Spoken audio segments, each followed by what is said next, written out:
approve of the proposed discussion to rise in their places, and I call the member for Blackstone. Thank you very much, Mr Speaker. In his first press conference as Prime Minister, Malcolm Turnbull said that he wanted to take the same approach to governing Australia as he had to the NBN. And that statement alone should fill the people of Australia with dread, because there is a myth in this place, perpetuated by Liberal MPs and National Party MPs, that somehow the Prime Minister has fixed the NBN. But that is a myth. It is just a myth, and we exposed some of that in question time today. This afternoon I want to take you through a catalogue of more of the mistakes that the Prime Minister has made on the NBN, the litany of promises that he has broken. The first and the biggest of those is cost. As we learned in question time today, the NBN is now double what the Prime Minister said it would be. He promised before the last election that he could build a second-rate version of the NBN for $29.5 billion. That's now jumped to $56 billion. We got the corporate plan a couple of weeks ago, says it's not $29.5 billion, it's jumped to $56 billion. In other words, it's almost double what the Prime Minister promised. Now, people don't usually get promoted for things like that. You don't get promoted for blowing your budget by 100%, but that's what's happened here. That's what's happened with this Prime Minister. The other big thing that he promised, and that he's now broken, is that he could build the NBN, a second-rate version of the NBN, by the end of next year. He promised that everyone in Australia would have access to 25 megabits per second by the end of 2016. Now, that's blown out as well, and we heard the Prime Minister almost admit that in question time today. Instead of 3 years to give everybody access to the NBN, it'll now be 7 years, Mr Speaker. In other words, the time to build it has more than doubled. So the cost has doubled and the time to build the NBN has more than doubled. There's lots of other mistakes and broken promises. The Prime Minister promised that the rate of return he would deliver on the NBN would be 5.3%. That's now down to as little as 2.7%. He also promised that Australians that have the worst broadband across the country would get the NBN first. The people with the worst broadband would get it first. Now, last week the government released their 3-year rollout plan for the NBN, and that shows the 7.5 million homes and businesses they say will get the NBN in the next 3 years. But what it also reveals is this.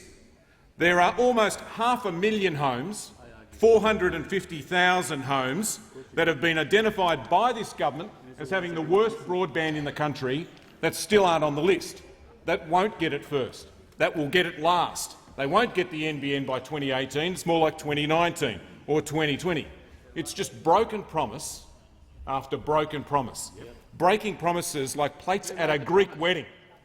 And the extraordinary thing here, the extraordinary irony in all of this is that Tony Abbott, the former Prime Minister, broke all these promises, doubled the deficit and got the sack. Malcolm Turnbull, the new Prime Minister, has also broken a raft of promises, doubled the cost of the NBN, doubled the time that it'll take to build it, halved the rate of return on it and more than halved the speed that people will get, and he gets promoted. Now, in question time today, the Prime Minister talked about what's happening in other parts of the world. But what he didn't mention is this. AT&T and Verizon, the two big telcos in the United States, are rolling out more fibre. Verizon, the second biggest telco in the United States, is shutting down their whole copper network and replacing it with fibre. In our region, South Korea, Japan, Singapore, they all have fibre networks. Even across the ditch in New Zealand, they are not rolling out fibre to the node anymore. They're rolling out fibre to the premises. 2 years ago, we were ranked 30th in the world for broadband speed, 30th in the world. We are now ranked 47th in the world for broadband speed.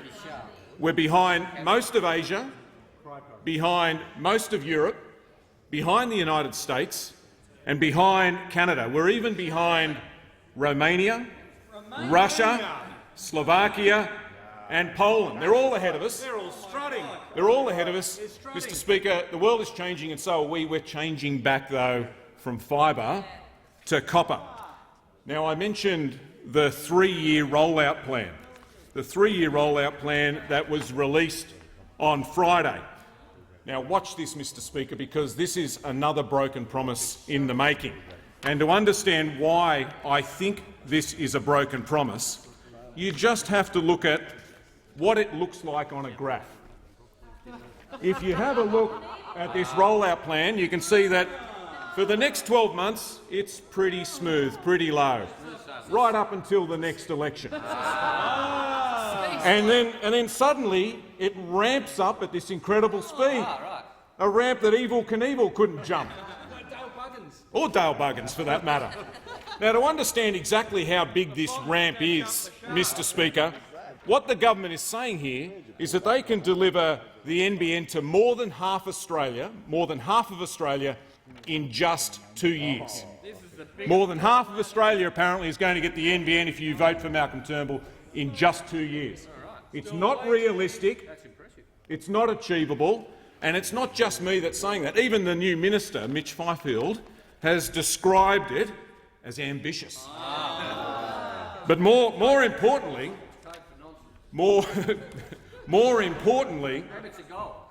Ziggy Switkowski, the chairman of NBN, has described it as heroic. This is the financial review from Monday, the 19th of October. National Broadband Network Chairman Ziggy Switkowski's warned that it will take a heroic effort for the project to be made available to more than 11 million homes before 2020. So you've got the minister who says it's ambitious, you've got the chairman who says it's heroic, and leaked documents from the NBN this week show that an internal memo went round to staff last week saying they're already behind schedule. And they haven't hit the ramp up yet.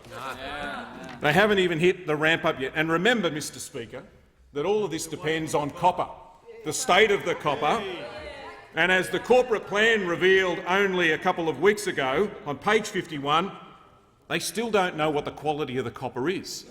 Page 51 says the quality of this network is not fully known.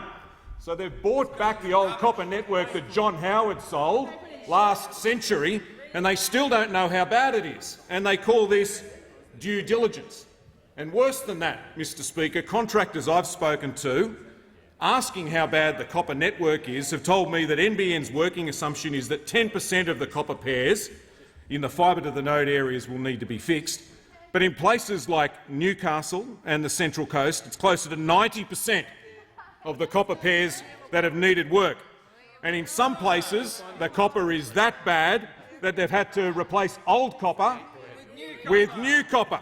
One contractor told me that in Newcastle and the Central Coast, 10 to 15% of the copper lines are having lengths replaced. Now, this is just the tip of the iceberg, because as we found out in estimates last night, NBN's ordered more copper. They've ordered 1.8 million metres of copper, or to put it another way, 1,800 kilometres of copper. Enough copper to connect Australia to New Zealand. Now, the Prime Minister says that John Key, the Prime Minister of New Zealand, is his role model. But what's John Key doing? He's not rolling out fibre to the node, he's not rolling out more copper, he's rolling out fibre to the premises. And what are we doing? We're going back to the node. Back to the node. Now, Hollywood couldn't have written a script like this. We've been told it's back to the future day to day, the day Michael J. Fox's character Marty McFly lands in the future, the 21st of October 2015. And what did Hollywood imagine he would find? Flying cars, flying skateboards. And what have we got instead? A government that is buying almost 2,000 kilometres of copper. It is a myth, Mr Speaker, to assume this Prime Minister has fixed the NBN. He didn't become Prime Minister because of what he has done on the NBN. He became Prime Minister in spite of it. He has doubled the cost of, doubled what he said it would cost, doubled the time it would take, halved the internal rate of return on this project as well, and now we find out that he's bought almost 2,000 kilometres worth of copper. It is just appalling. The idea that he has fixed the NBN is just a myth. I call the minister.